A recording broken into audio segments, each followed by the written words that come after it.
hawezi kuwa na nusu finali. Kwa hiyo kama kweli amefika nusu finali na anaona ana sifa ya kufika nusu finali au finali, hata kwa sajili zake za baadaye. Hao wachezaji leo nao hapa wametoka nje underground kuja kucheza robo finali. Hawana uwezo kufika wapi? Nusu, finali. Hawana uwezo huo. Na hii tutakuwepo hapa na tutashuhudia chote.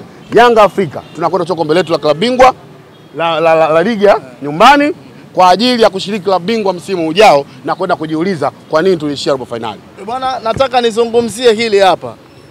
Badala ya kufungwa kwa duro ya raundi ya kwanza ligi kuu ya Tanzania bara, duro hii ya raundi ya pili ya ligi kuu Tanzania bara mmekwenda kusawazisha kila ambacho mlikwenda kukikosea katika duro ya raundi ya kwanza.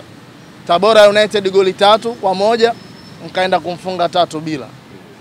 Azam FC goli 2-1 aliwafunga goli 1-0. Pengine labda hii sasa ndiye inatoa tafsiri ya kwamba njia ya Young Africans kuchukua ubingwa ni njia nyepesi iliyobakia kwa msimu wa mwaka 2024-25.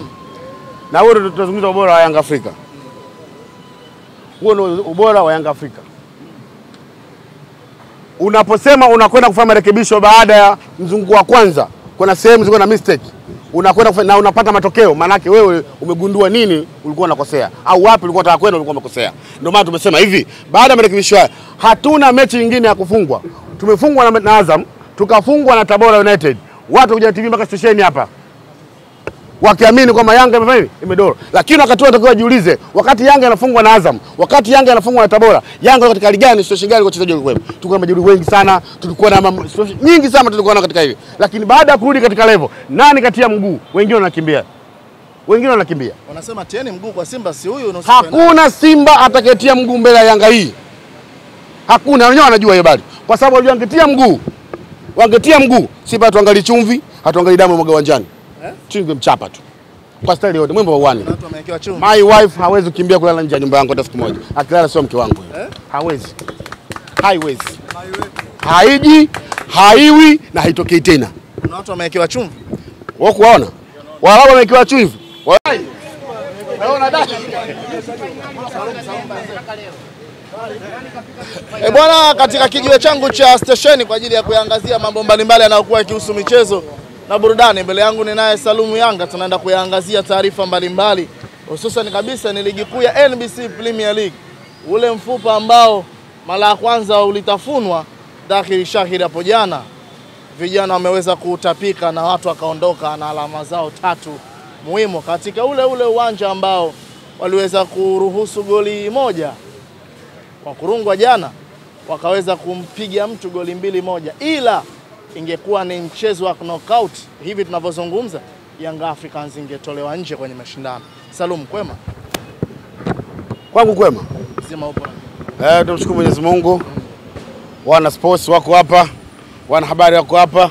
Kikubwa ni kushukuru Mungu tuna afya njema ambao ni mtaji wa kwanza wa binadamu. Bwana, jana haikuwa rahisi kwa kila mmoja kutazama kile ambacho kimetokea katika uwanja wa Azam Complex Chamazi.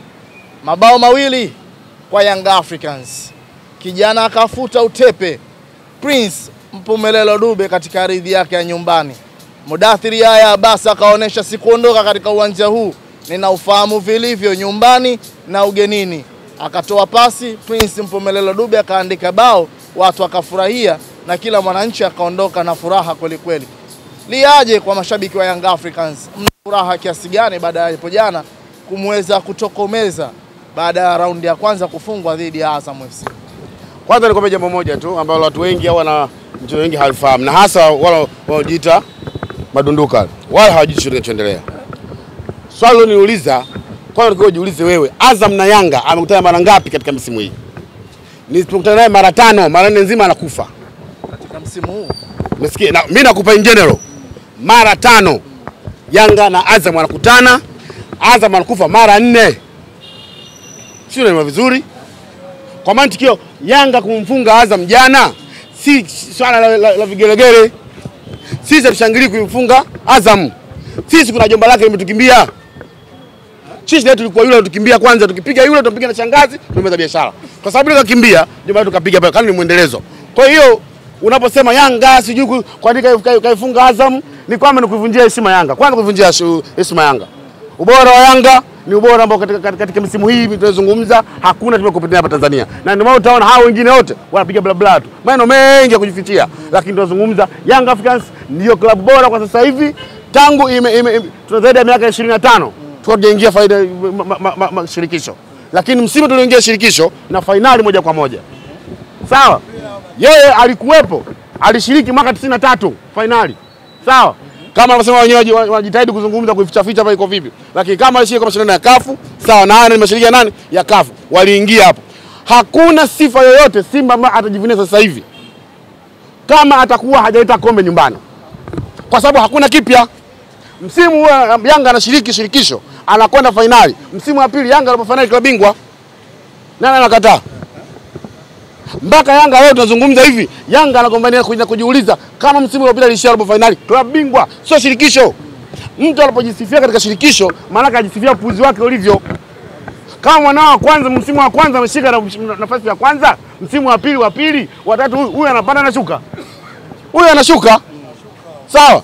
Kwa hiyo kila mtu wote wa Simba sasa hivi anapiga vigelegele. Wangeniambia wanachekelea kubadilishwa jina kutoka mwaka robo, mwaka nusu, ningesema okay, hapa tuko na sambamba. Lakini kama wanashangilia kuingia nusu finali, bado kizao ni zero chini ya 100. Wametoa, shida ni kwamba wametoa ule kitu tunachoitwa ule uteja wa kila mwaka kuingia robo finali katika michuano ya CAF. Ndio maana tukazungumza hivi, sisi wana Yanga hatupaswi kuwasifu Simba. Simba wanapaswa kujisifu wao wenyewe kwa kuvuka sehemu moja ambako ndiko kwa tusira kubwa. Kaja kaondoka kijana mmoja hapa, kaondoka hapa anaitwa Kisugu. Ametumia nguvu nyingi sana kuimba taarabu. Nguvu nyingi sana kujisifia kitu. Lakini ni kwamba unapokuwa uko kushirikisho, sawa? Watu wanafahamu umepanda umeshuka. Misimu ngapi Simba anafika robo finali? Klabu bingwa. Kama 3 au 4 anakwenda kule. Lakini anashindwa kwenda kutoka pale kwenda tu pale. Kama yeye ni giant, kama yeye ni mkubwa, nini kinamfanya ashinde kutoka robo finali kwenda klabu bingwa? Ndio kwa maana nusu finali, klabu bingwa.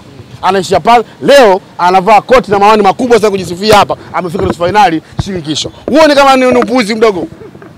Ni matatizo mabovu ya akili tu. Na wale wengi wamsikiliza wapiga makofi kongole, sawa. Lakini mimi nazungumza kwamba Simba Sports Club wajisifu, wajipongeze kwa kuondoa jina moja kama nilisema, kama hujafanywa Suna sijui inaitwa Muba, sijui kufanywa ile jina lingine. Ni wao kutoka jina lile kwa jina lingine. Sio kwa ubora, Simba hana ubora. Bwana, jana watu wengi walikuwa wakizungumza kwamba zingeongezwa takriban dakika 5 tu. Ile 2-1 tungeishuhudia huenda ikawa 2-2. Hayo maneno yametoka dunduka. Kila mwenye macho aliona mpira wa jana. Kwa nini nasema Yanga Afrika ni bora zaidi? Angalia yuko ndani ya pitch na angalia substitution nani yuko nje. Anatoka Pacome anaingia Mzize, wewe ugopi? Anatoka Pacome anaingia Mzize, wewe ugopi? Hebu niambie leo mtaki evidence unamuingiza nani? Edwin Barua. Acha bwana wewe.